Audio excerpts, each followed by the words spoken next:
গণ অধিকার পরিষদের একটি প্রতিনিধি দল আমরা দেশের চলমান পরিস্থিতি নিয়ে আলোচনা করেছি এবং স্বাভাবিকভাবেই এখন সকলের কনসার্ন যে রাষ্ট্র সংস্কারের বিষয়টি এবং জুলাই সনদ ঘোষণার বিষয়টি। তো ইতিমধ্যে আপনারা শুনেছেন ঐক্যমত্য কমিশন থেকে শুরু করে বিভিন্ন বক্তব্যে জাতীয় নির্বাচনের আগে বর্তমান প্রেক্ষাপটে স্থানীয় নির্বাচন এবং জাতীয় নির্বাচনে পিআর পদ্ধতি নিয়ে জামায়াত ইসলামী সহ গণ অধিকার বেশ কয়েকটি দল এই বিষয়ে অনেক দিন ধরেই কথা বলে আসছে। তো এই বিষয়টি নিয়ে আমরা আবারও আলোচনা করেছি, যেহেতু ঐক্যমত্যের কমিশনে আমরা দেখতে পাচ্ছি যে এখনও এটা নিয়ে কিছুটা দ্বিধাদ্বন্দ্ব কিংবা কিছুটা দ্বিমত রয়েছে, সেক্ষেত্রে আমাদের আলোচনাগুলো আমরা করেছি।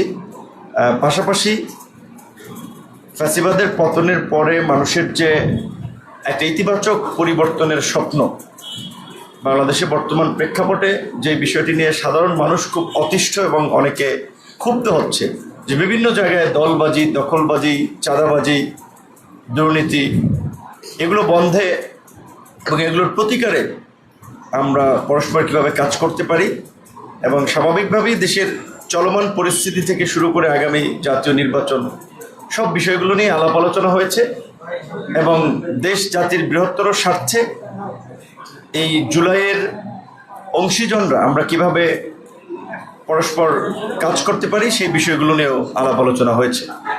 ধন্যবাদ। জি, প্রশ্ন যদি দু একটা করা যায়, বেশি না, তাই রাতটা অনেক হয়ে গেছে।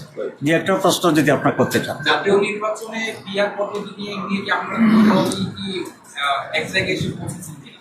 একটা বিষয় একটু বলে রাখি যে আজকে প্রধান নির্বাচন কমিশনার ইতিমধ্যে বলেছেন যে তারা জাতীয় নির্বাচন নিয়ে ভাবছেন, স্থানীয় সরকার নির্বাচন নিয়ে আসলে এই মুহূর্তে ভাবছেন।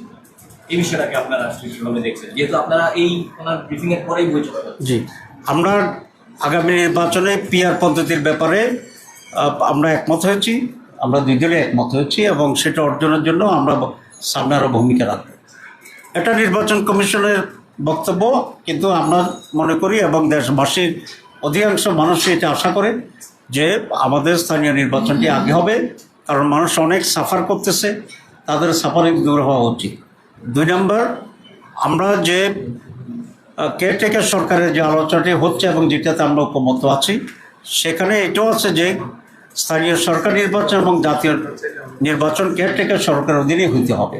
যদি সেটা হয় তো তাহলে অবশ্যই জাতীয় নির্বাচনের আগেই কেয়ারটেকার স্থানীয় নির্বাচন হইতে হবে এবং হওয়ার পরে একই কেয়ারটেকার সরকার অধীনে জাতীয় নির্বাচনটি হবে।